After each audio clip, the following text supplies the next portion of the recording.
자, 현재 시간 기준으로 삼성 바이오로직스가 모더나와 위탁 생산 체결되었다는 소식과 함께 SK 바이오사이언스도 노바백스 협력 소식으로 인해 두 종목 다 지금 난리가 난 상황인데, 그전부터 계속 알고 있었던 재료이며 제가 매일 종목들을 분석하면서 며칠 전부터 관심주에 포함이 되어 있었던 두 종목이었습니다. 현재 갭상승이 당연히 되는 상황에서 어떤 식으로 생각하고 전략을 짜야 되는지 체크해 보겠습니다. 우선 삼성바이오로직스나 SK바이오사이언스나 며칠 전부터 계속 중요한 자리 근처에서 있었기 때문에 관심 종목에 들 수밖에 없었습니다. 누구나 아는 재료라고는 하지만 삼성바이오로직스는 그 전에 높았던 고점이 기준가인데, 이것도 제가 여러 번 설명을 드렸다시피 이렇게 주가가 올라온 구간에서 1년 동안 거의 변화가 없었기 때문에 그 다음 계단으로 갈 수 있는 확률이 높아서 분석을 했었습니다. 그 전에 고점이 88만 3천 원인데 이 가격 위에서 시작을 하게 된다면 시초가가 얼마에 뜨는지가 가장 중요합니다. 너무 심하게 높게 뜨면은, 이전부터 알고 있었던 재료가 너무 높게 뜨면은 오히려 외국인과 기관의 매도가 쏟아지면서 시초가도 못 지켜준 채 상승폭을 반납하고 누구나 아는 재료 또는 재료 소멸로 인해서 장대 음봉이 나올 수가 있기 때문에 적당한 시초가의 형성이 되는 게 중요하며, 그 적당한 시초가란 이 88만 3천 원에서 너무 크게 오버되지 않는 게 중요합니다. 좀 높게 형성이 되면은 한 90만 원 정도까지, 그 정도 합리적인 가격에서 시작을 해야지 시초가를 기준으로 접근할 수가 있는데, 첫 번째로 이런 종목들을 볼 때는 합리적인 시초가가 중요합니다. 누구나 아는 재료로 인해서 이게 처음 나온 재료도 아니고 그 전부터 알고 있었던 재료로 시초가를 너무나 크게 올려버린다면 문제가 될 수 있으므로 일단 합리적인 시초가가 중요하며, 외국인의 수급이 중요할 수가 있습니다. 기관의 수급은 당장 체크를 할 수 있는 게 아니라 한 1시간 정도 지나서부터 알 수 있기 때문에 기관의 수급보다 장 초반에 외국인의 수급이 어떤 식으로 들어오는지 거래원을 체크한 다음에 판단을 할 수가 있습니다. 시작하자마자 거래원에서 외국인의 쌍끌이 매도가 나온다면 아무리 이게 거래 대금이 몰린다 하더라도 주의를 할 수밖에 없습니다.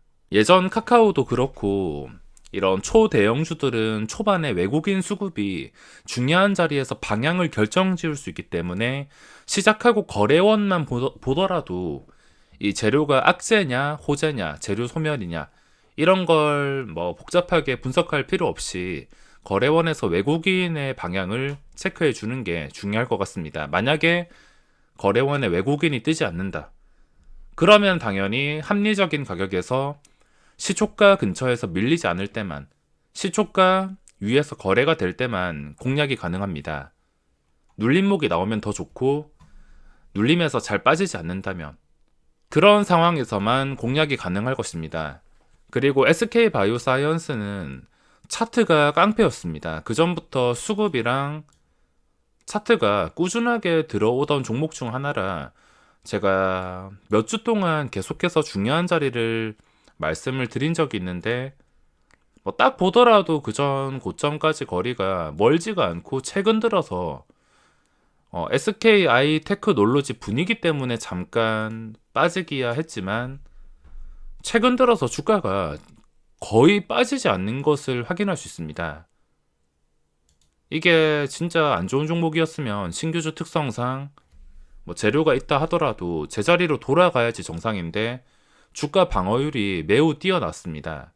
그리고 시간의 거래에서 냄새를 맡았는지 마지막까지 계속해서 한 계단씩 올리면서 결국에 2%쯤에서 마감을 했는데, 이것도 그전 고점이랑 비교를 해봤을 때 16만 6천 원 이 자리를 돌파해서 시작할 가능성이 높으며, 그리고 최근의 고점까지 7,500원, 중요한 자리 근처에서 시작을 한다면 눌림을 보고 이 중요한 자리를 깨지 않는다, 뭔가 수급이 좋아 보인다, 그렇다 싶을 때만 공략을 할 수가 있습니다. 게다가 이 자리만 완벽하게 뚫어준다면 이게 재료 소멸이나 누구나 아는 재료로 떨어지는 게 아니라 이 자리만 완벽하게 지켜주면서 뭐 장대 양봉은 바라지도 않습니다. 적당한 가격에 형성돼서 시초가 이상에서만 마감을 한다 하더라도 모양이 예쁘게 잡혀서 신고가까지도 기대를 할 수가 있기 때문에 최근 고점에서 벗어나는 게 가장 중요합니다.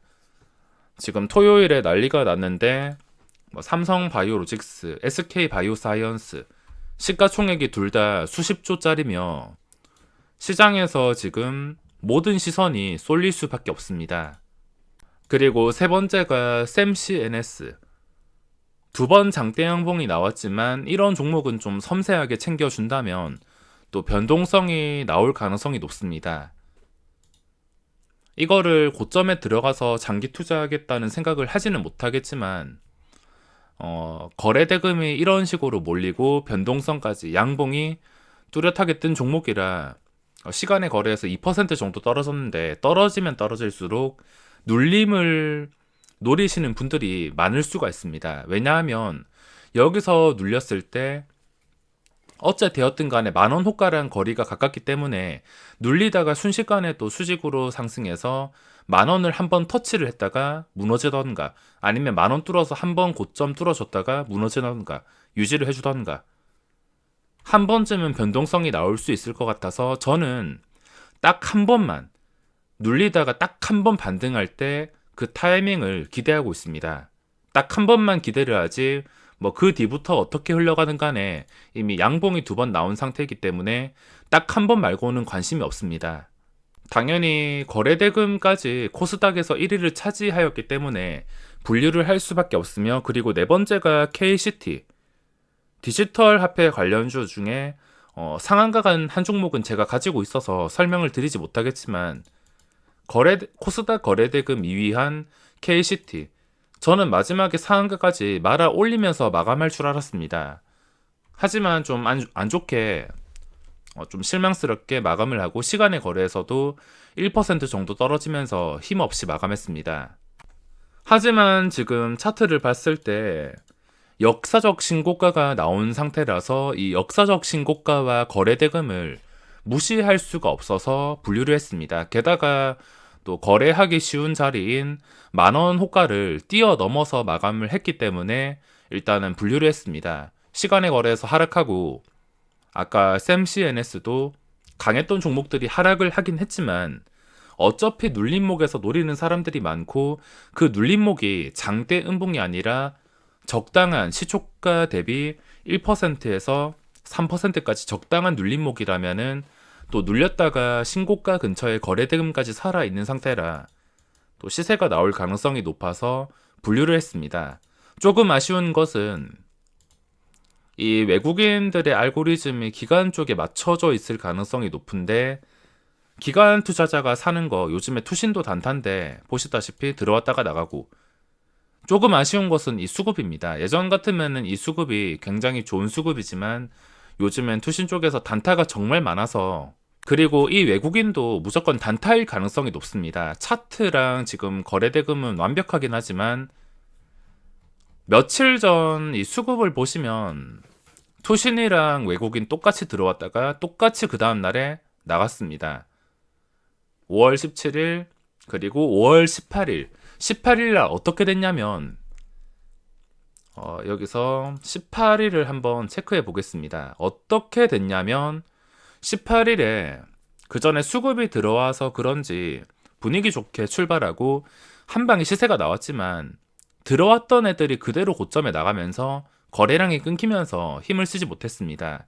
이전 패턴을 절대 무시할 수가 없으며 수급이 좀 아쉽고 혹시나 이게 뛰어 올라간다 하더라도 또 이런 식으로 뒤통수 치고서 매도가 나온다면은 윗골이 길게 달리면서 신고가 돌파를 유지를 실패할 수 있기 때문에 거래원이랑 장중의 기관 수급은 체크해 주는 게 중요할 것 같습니다.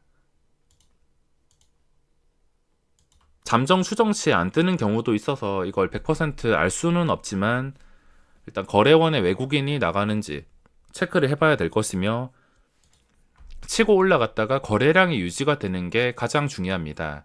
3천억 거래량이 나왔으면 이게 거래량이 뚝 끊겨가지고 반도 못 나온다면 저번처럼 윗꼬리만 달리면서 무너질 수가 있기 때문에 거래 대금이 훨씬 더 많이 나오게 된다면 얘들이 나간다 하더라도 충분히 양봉이 나올 수 있습니다. 어쨌든 간에 이 수급이 좀 아쉬운 상태로 마감을 했으며 요즘에는 외국인 기관도 단타를 많이 치기 때문에 경계를 해야겠지만 거래 대금이 붙은 신고가 상태라 분류를 하게 되었습니다.